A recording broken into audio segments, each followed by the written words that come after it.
Bom dia, com alegria, tudo bem com vocês? Como passaram de ontem?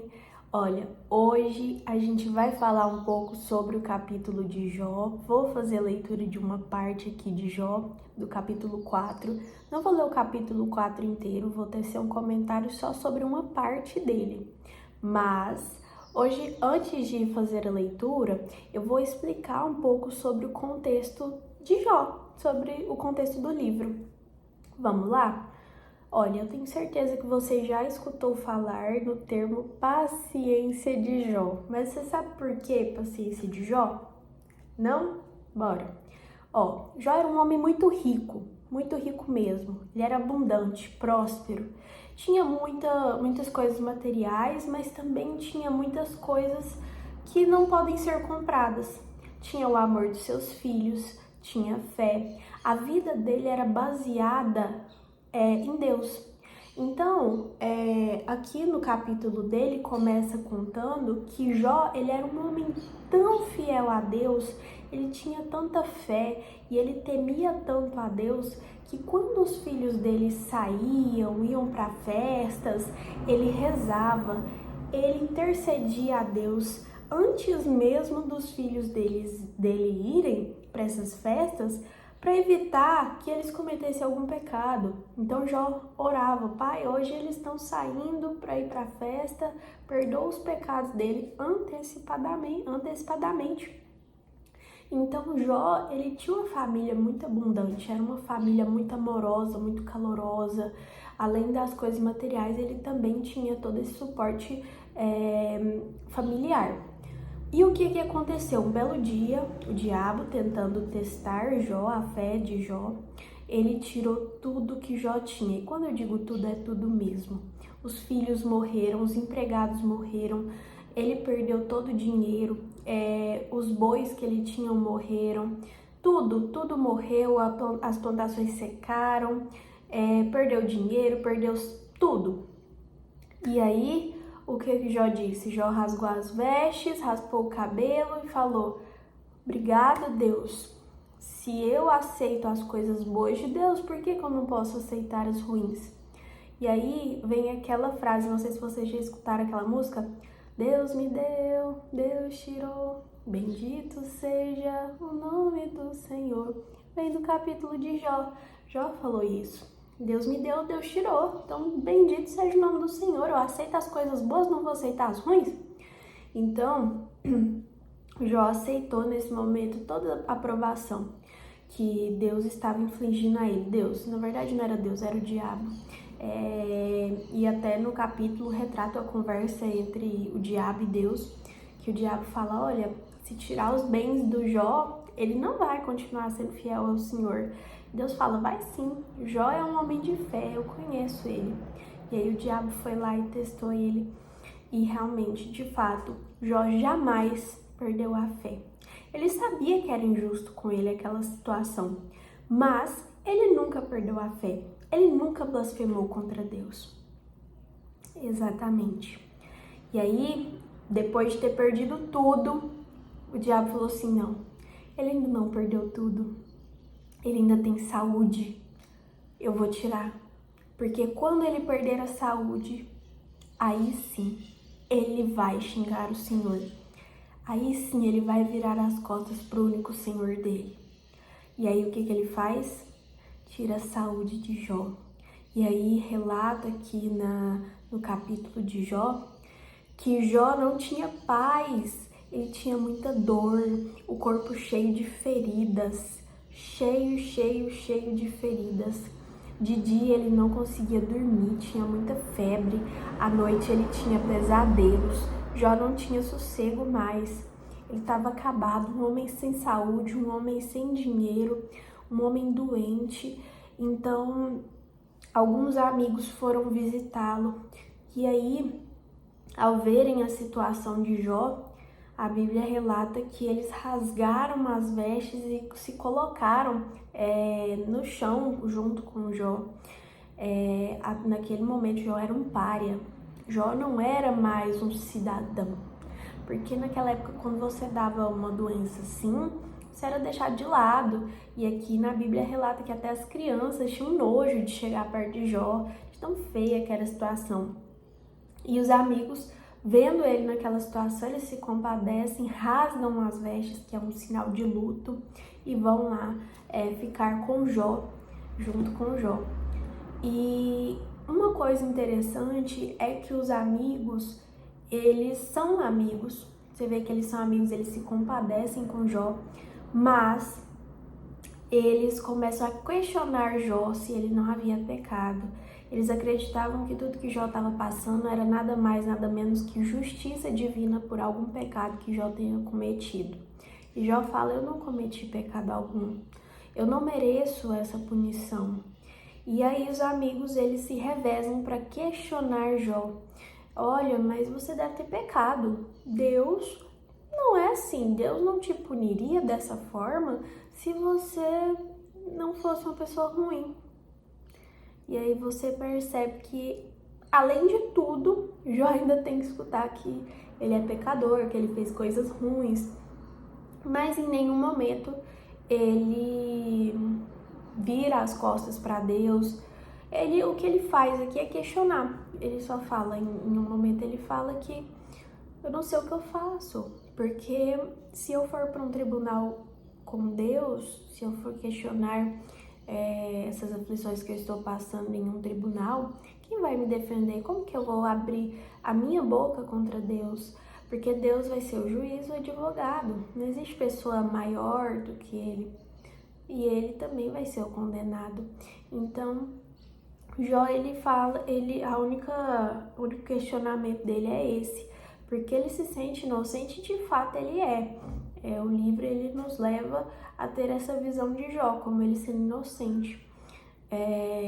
Lembrando que Jó é uma crônica que eles adaptaram, tá, para a Bíblia, e bem no começo, se você olhar, você vai ver que é um livro, é uma crônica mesmo, uma historinha que eles adaptaram para colocar na Bíblia, mas que traz essa reflexão sobre a forma como nós vemos Deus. Deus não é um Deus retributivo, não é.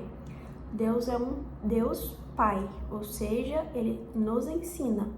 Deus não é um Deus que, você vai fazer isso, você vai receber isso.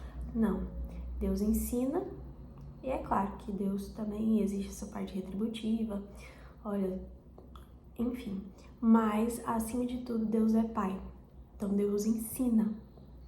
Guarda isso. Eu vou agora ler a parte que eu sublinhei para falar com vocês. Lembrando que aqui em Jó, talvez essas palavras elas tenham outra interpretação. Mas eu vou trazê-las apartado do capítulo inteiro, porque eu quero que elas tenham um significado.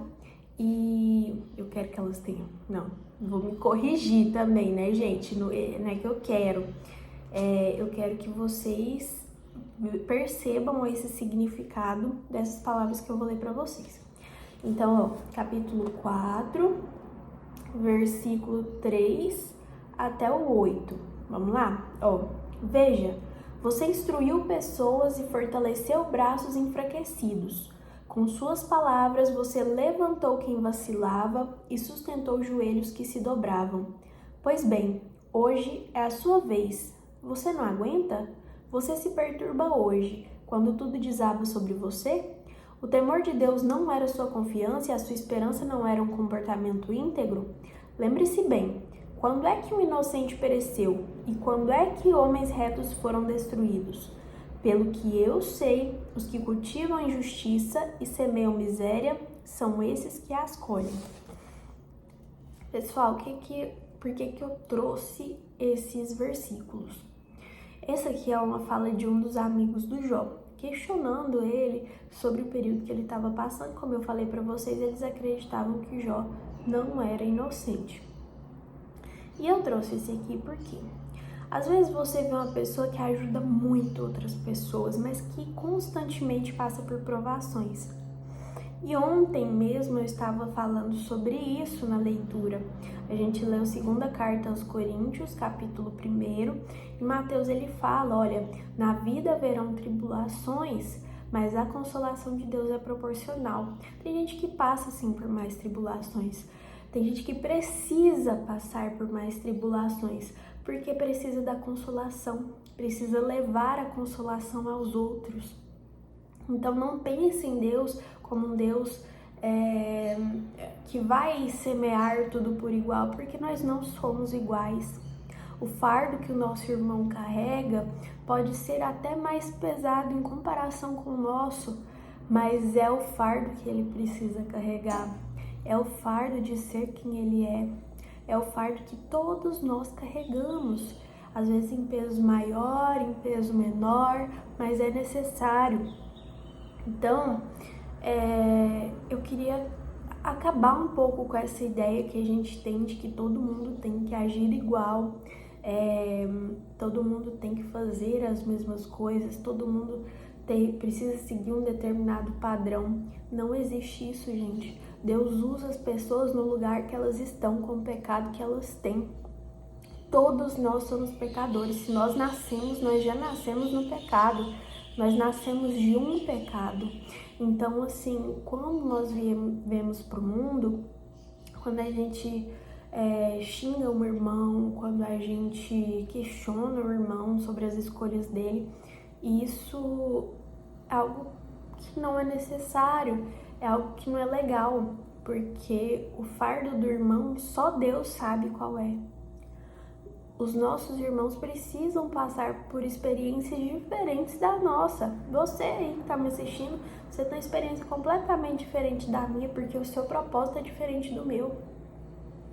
Por mais que nós tenhamos a mesma chama divina dentro da gente, por mais que eu pense, quando eu tô conversando com alguém, eu não tô conversando com qualquer pessoa, eu tô conversando com a chama do meu pai, com meu irmão. Tem uma parte do meu pai ali naquela pessoa, mas o propósito daquela pessoa, o fardo daquela pessoa é diferente. Ela precisa viver coisas diferentes. E é isso que eu queria comentar com vocês, porque às vezes a gente tem muito essa visão de Deus como sendo um Deus muito igual para todos. Deus não é igual para todos, Deus não se manifesta de forma igual para todos, porque nós não somos iguais. Se Deus precisa falar com um determinado público, ele vai usar uma pessoa daquele público para falar com esse público.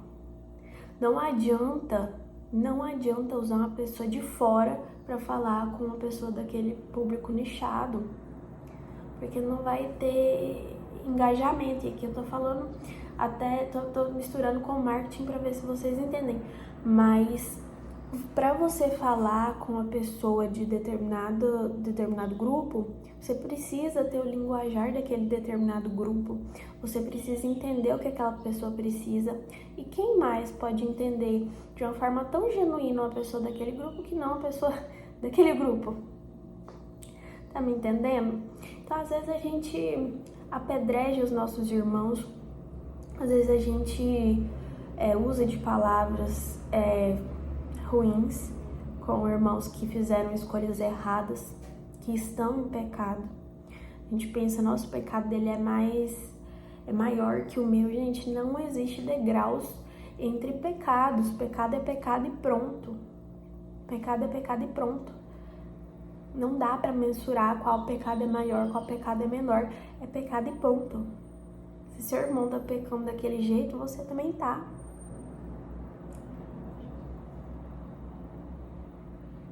Entendeu? Então, hoje esse foi o comentário, hoje essa foi a leitura. Tenha um bom dia, que Deus abençoe todos nós, Pai, que nós sejamos mais pacientes, que nós sejamos mais compreensivos com o mundo, com o lugar em que o Senhor nos colocou, que o Senhor nos ajude a crescer, Pai, crescer em paciência, crescer em fé, crescer em sabedoria, que o Senhor esteja conosco todos os dias, Pai. Amém. Em nome do Pai, do Filho e do Espírito Santo. Amém. Tchau, gente. Bom dia.